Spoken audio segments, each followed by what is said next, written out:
Bienvenue sur le plateau télé des journées francophones de radiologie 2017. Bonjour Laurence Crively. Oui, bonjour. Alors, vous êtes interne en radiologie à Lausanne. Oui, voilà. tout à fait. Vous êtes à Paris dans le cadre d'un échange. Alors, Oui. racontez-nous un petit peu, visiblement, comment tout ça s'est passé.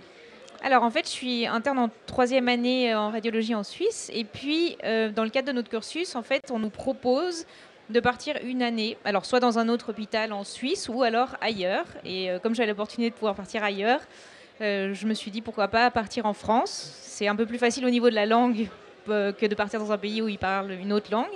Et puis, il y avait mes chefs avec quelques contacts avec des gens de Paris. Donc voilà, ça s'est un peu fait comme ça. Et combien de temps dure cet échange? Alors, une année. Je fais 2 semestres, en fait.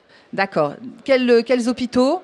Alors, là, je suis en train de terminer mon premier semestre, en fait, à l'hôpital Necker en radiopédiatrie. Et puis après, je vais aller faire un 2e semestre en radiologie ostéo-articulaire à Cochin. Qu'est-ce qui vous a décidé à opter pour la radiologie? Alors, je l'ai découvert pendant l'externat, en fait, pendant que je faisais des stages. C'est quelque chose qui ne m'avait pas forcément intéressé plus que ça pendant les études. Et c'est en faisant l'externat que je me suis rendu compte que ce n'était pas beaucoup plus vaste que ce que j'imaginais et beaucoup plus intéressant, en fait, que je pouvais en avoir comme représentation.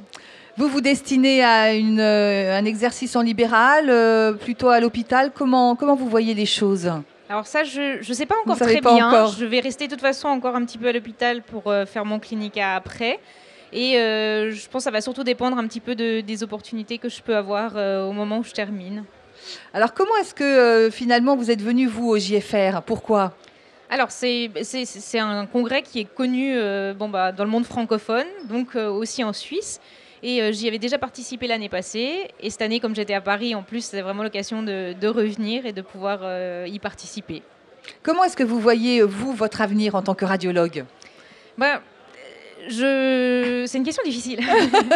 Non, mais c'est difficile de se projeter, mais c'est vrai que je trouve que c'est quelque chose c'est un métier qui est absolument passionnant parce que ça change tout le temps. Voilà, et en pleine évolution. Voilà, en pleine évolution.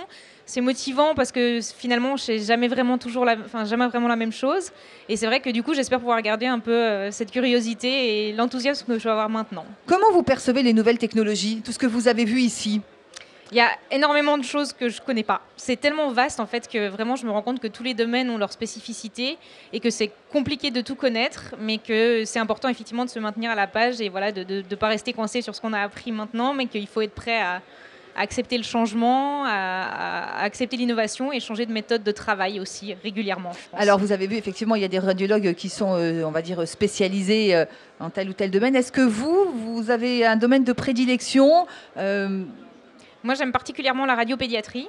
Une des raisons pour lesquelles je suis venue faire 6 mois de stage ici à Paris. C'est vraiment dans l'idéal, j'aimerais pouvoir faire de la radiopédiatrie.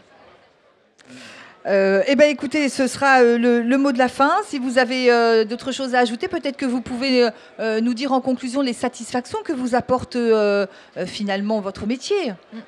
Mais c'est vraiment, comme je le disais, c'est vraiment un métier qui permet de rester curieux tout le temps, qui permet aussi d'être face à de nombreuses pathologies différentes, rencontrer des gens différents, les patients sont différents, les gens avec qui on travaille sont différents. Donc voilà, le travail en équipe, la motivation de découvrir de nouvelles choses chaque jour. Écoutez, en tout cas, merci d'être venu nous parler, puis bonne continuation. Oui. Merci à vous. Merci.